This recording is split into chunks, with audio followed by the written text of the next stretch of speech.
আমরা সবাই জানি প্রাপ্তবয়স্ক একজন মানুষের শরীরে 206টি হাড় থাকে, কিন্তু অবাক করার মতো ব্যাপার হলো জন্মের সময় একজন নবজাতকের শরীরে প্রায় 300টি হাড় থাকে। তাহলে প্রশ্ন উঠতেই পারে, এই অতিরিক্ত প্রায় 94টি হাড় কোথায় যায়? জন্মের সময় শিশুর শরীরের অনেক হাড় আসলে পূর্ণাঙ্গ হাড় নয়, বরং তা থাকে নরম এবং নমনীয় পদার্থে গঠিত, যাকে বলে কার্টিলেজ। এই কার্টিলেজ হাড়ের মতো শক্ত নয়, কিন্তু দারুণভাবে নমনীয়। এই নমনীয়তা শিশুকে গর্ভে বেড়ে ওঠা এবং প্রসবকালীন সময়ে সহজে মার গর্ভ থেকে বের হতে সাহায্য করে।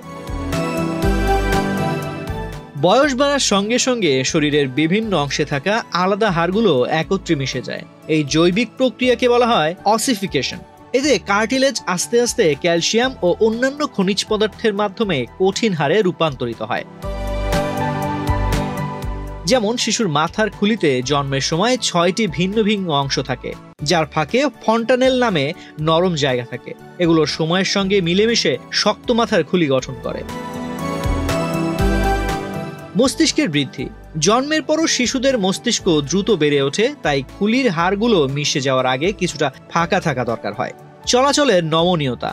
নবজাতকের শরীর নমনীয় হওয়ার দরকার পড়ে, যাতে সে বিভিন্ন অবস্থায় সহজে মানিয়ে নিতে পারে। সুরক্ষা ও ভারসাম্য।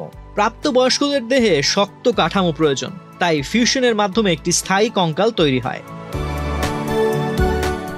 নবজাতকের মেরুদণ্ডে 33টি কশেরুকা থাকে, যার কিছু পড়ে গিয়ে একত্রে মিশে প্রায় 26টিতে পরিণত হয়।